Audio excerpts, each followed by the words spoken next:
Abah dan Abah.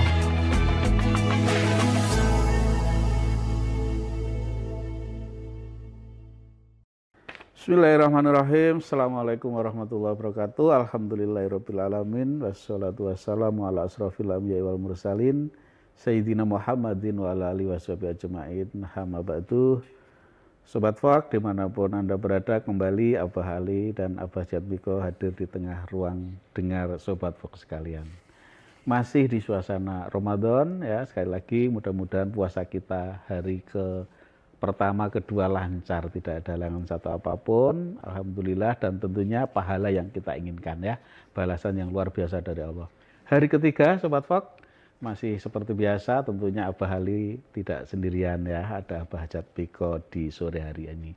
Assalamualaikum Abah Jatmiko. Waalaikumsalam warahmatullahi wabarakatuh. Abah nggak bosan toh sama Sobat Fok, Abah? Enggak ya. enggak. Oke, kalau bosan kita buka sekarang. Sobat Fok yang berbahagia, kita masih membahas satu tema terkait dengan larangan yang harus kita hindari ya. Yang namanya larangan pastinya harus kita hindari. Terkait dengan ghibah ya. Kemarin kita sudah sampaikan bahwa ghibah itu apa.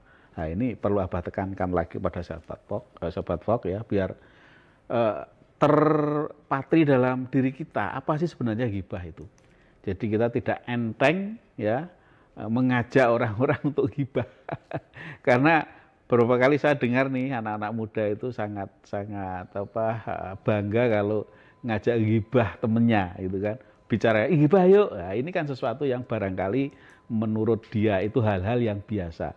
Maka ternyata ya ghibah itu diibaratkan, kemarin Abah Jatmiko sampaikan, kalau kita lakukan ya ghibah itu, maka ibaratnya kita makan daging saudara kita. Bayangkan ya. Bayangkan itu kalau kita harus memakan daging saudara kita. Seperti apa? Nah itu, maka sekali lagi ghibah itu perlu kita hindari. Dan itu harus dilatih Sobat Fok. Maka pada bulan inilah ya yang sangat tepat sekali kita untuk melakukan pelatihan itu.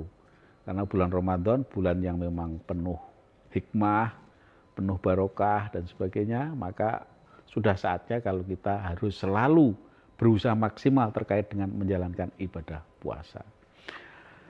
Abah Jatmiko, ya. Saya kira tidur tadi. Abah, ini terkait dengan ghibah masih. Ada pertanyaan, ini ada yang nawar nih, ya kan? Ada nggak sih ghibah yang dibolehkan? Ya. Kira-kira ada nggak? Monggo Abah. Siap. Ya. Gini Bah, ada hadis ini bagus juga. Qalat Hindun imra'atu Abi Sufyan lin Nabi sallallahu alaihi wasallam. Hindun, istrinya Abi Sufyan, berkata kepada Nabi Muhammad sallallahu alaihi wasallam, "Inna Aba Sufyan rajulun sahihun." Ya Rasul, suamiku Abu Sufyan itu lelaki yang pelit. Nah ini kan hibah sebetulnya. Tapi ternyata hibah malah sama Rasulullah, ya kan? Nah ini kan dengan pertanyaan tadi, hibah yang dibolehkan ada enggak? Nah ini hadis hibah ini. Ya Rasulullah, sesungguhnya suamiku itu rajulun sahihun, lelaki yang pelit, wa laisa yu'tini ma yakfini wa waladi, dan dia tidak pernah memberi aku apapun kecuali yang hanya cukup untukku dan anak-anakku. Nah, jadi suaminya itu pelit, hanya memberikan yang cukup saja untukku dan anak-anakku. Illa ma akhadtu minhu, makanya aku kemudian mengambil sesuatu darinya tanpa memberitahu, tanpa sepengetahuan suaminya, jadi mengambil tanpa izin. Bagaimana ya Nabi? Kemudian Nabi mengatakan, ya kalau kamu mengambil, khudi ma yakfiki, ambil saja sebatas kebutuhanmu. Kalau kamu mengambilkan anak-anakmu, ambil juga sebatas kemakrufannya. Jadi ternyata di sini beberapa orang membicarakan kejelekan orang lain. Nah, maka ulama mengatakan hibah dibolehkan dengan jalan satu, melaporkan tindak kezaliman kepada penguasa. Iya dong. Ya. Jadi misalkan kita datang ke hakim, kemudian kita ngomong, saya dianiaya, saya disakiti. Boleh, ya, terus wah itu hibah itu kan enggak, ya kan? Saya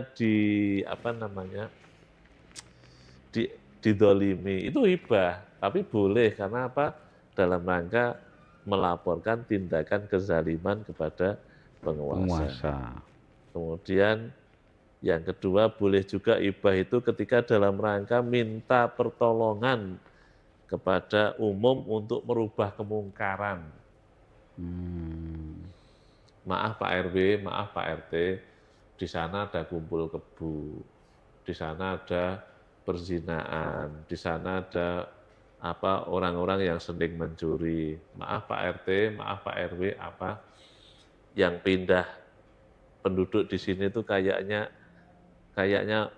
residivis, bukan orang baik. Ini kan hibah, Pak. Tapi boleh dalam rangka amar ma'ruf nahi mungkar. Jadi boleh nanti kalau pindah di situ kita tahu orang jahat, kita ngomong ya nggak usah, itu namanya hibah itu. Padahal di situ pencuri ya kan, sering ngerampok dan sebagainya. Kita ngomong ya nggak usah, nggak boleh kita tuh hibah. Lah ini kan akhirnya malah jadi kemadharatan. Nah ini boleh kita mengatakan keburukan orang karena menjaga amar ma'ruf nahi mungkar. Kemudian meminta fatwa itu boleh. Jadi kepada polisi atau kepada penguasa, saya ini begini kemarin dihutangi sama orang, kemudian orang itu tidak buruk sekali, dia malah menganiaya saya dan boleh, karena itu dalam rangka mencari haknya, cari keadilan. Mencari keadilan. Kemudian yang keempat, memperingatkan kaum muslimin dari kejahatan, boleh. Jadi kita ngomong hati-hati loh sama orang itu, karena orang itu nipu, orang itu tega betul karena sama orang, boleh, Bah. Terus kemudian menerangkan pelaku maksiat yang terang-terangan, boleh, Pak. Boleh. Misalkan di sana, itu kampungnya orang yang begini. Karena mereka terang-terangan, Bah, maksiatnya terang-terangan. Malah bangga ya. Iya, ada di antara kita itu yang bangga kalau melakukan maksiat. Maka kalau kita melaksanakan hibah tadi itu ya, itu dibolehkan ya, Pak ya. Terus kemudian yang keempat, menjuluki sesuatu tetapi dia memang terkenal seperti itu, boleh juga. Ini orang yang kejem, ini si Agus yang kan Agus sekarang ya, sedikit-sedikit Agus. Ini boleh. Bahkan orang-orang itu mengemukakan kejelekan orang di hadapan Rasulullah aja ada hadisnya, tapi dalam rangka amar ma'ruf nahi mungkar. Oke. Baik Sobat Wak, jadi masih boleh ya kita hibah, tapi dengan catatan tadi itu. Jadi dalam rangka amar ma'ruf nahi mungkar, mencari keadilan dan menginformasikan kejahatan ya, supaya ada penyelesaian lebih lanjut. Jadi masih dibolehkan. Baik Sobat Wak, mudah-mudahan bermanfaat. Kurang lebihnya Abah Ali, Abah Hajat Miko mohon maaf. Selamat menunaikan ibadah puasa dan juga menanti berbuka puasa. Kurang lebihnya mohon maaf. Wabillahi taufiq wal hidayah. Wassalamualaikum warahmatullahi wabarakatuh.